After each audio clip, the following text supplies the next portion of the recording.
Hello. So today I'm insulating the attic on my garage, and I just want to quickly show you what I ended up using for the insulation.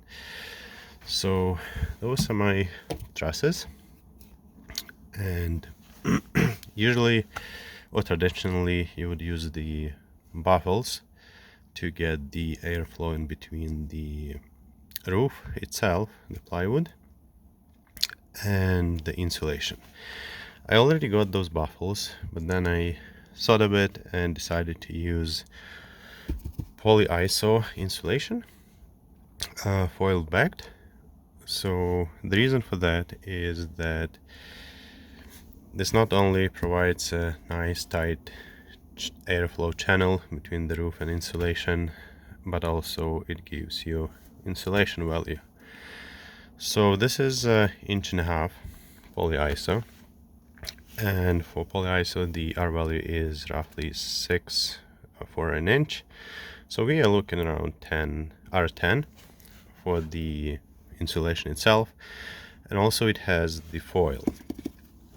So it's kind of debating question how much R value you get from the foil, but from different sources it seems like around 15 if you have air gap between the either building material or other type of insulation. So if we think about heat going from the roof, so it would hit the foil first. What would be, let's believe that it's R15. Then there is a polyiso itself, R10. So we are looking at around R25 already. Then we have around 1/2 inch gap of air gap, will be roughly R1, so that will be R26, and then we put R22 rock wool. So at the end of the day we are looking around R48, I believe.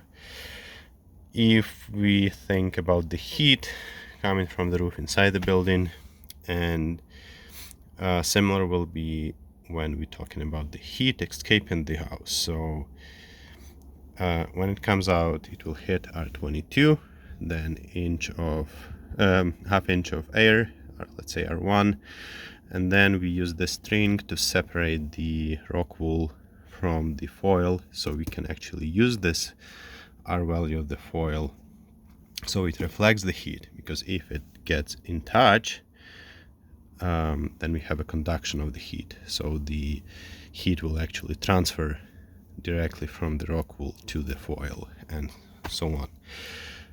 So by using this technique, I'm really hoping to achieve around R48 R value in total.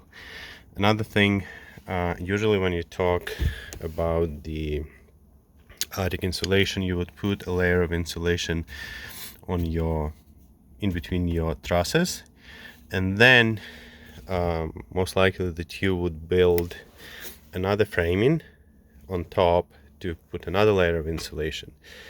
Though in my case, and that new framing will be offset. So for example, if your truss is here, your stud would be in between, so you don't have that continuous heat bridge. So because the wood studs, in comparison with other type of insulation, they are conducting heat very well.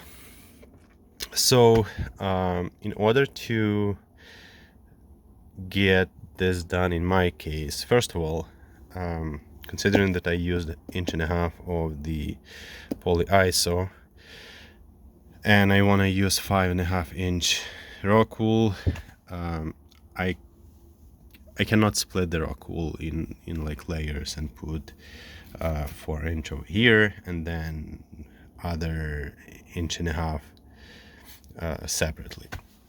So I had to extend the trusses basically, and I happen to have those two 2.5, I think, 2-inch wood blocks. They were free, so I decided to use them, though they were not tall enough, and I decided to use it in my advantage. And what I've done, as you can see, in between of those there is a 1/4 inch XPS, extruded insulation C300, similar as in here. So what this does, this will break that heat transfer from the truss to this extension. So I think this will make a huge difference at the end of the day. Over here you can see that I use some XPS 350. The only reason I used it because this is the side of the roof and there are rakes instead of trusses, so this distance wasn't that big, and I had some leftovers from the house insulation, so it fit perfectly in here, so I decided to use it, not to waste it.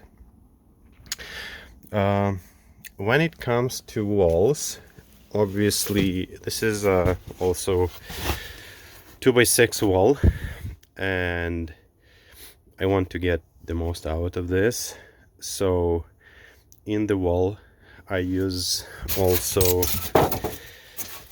a layer or two, depends what I have, polyiso, since this is the highest value you can get out of the insulation, and it's paper backed for the inside layer. And then when I get closer to the surface of the wall where the drywall would go, I use another layer with polyiso with the foil.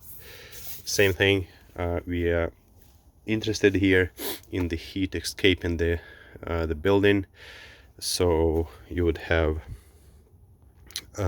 drywall, then you'll have foil, what would be roughly R15, and then at the end of the day you would have 5 inches of polyiso, what is 5x6 30, and plus 15 foil. You're looking at R value roughly 45.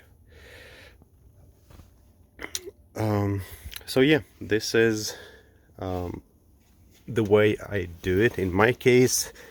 Again, like each case could be different, but this works for me, and I'm hoping to get that efficiency that I expect to.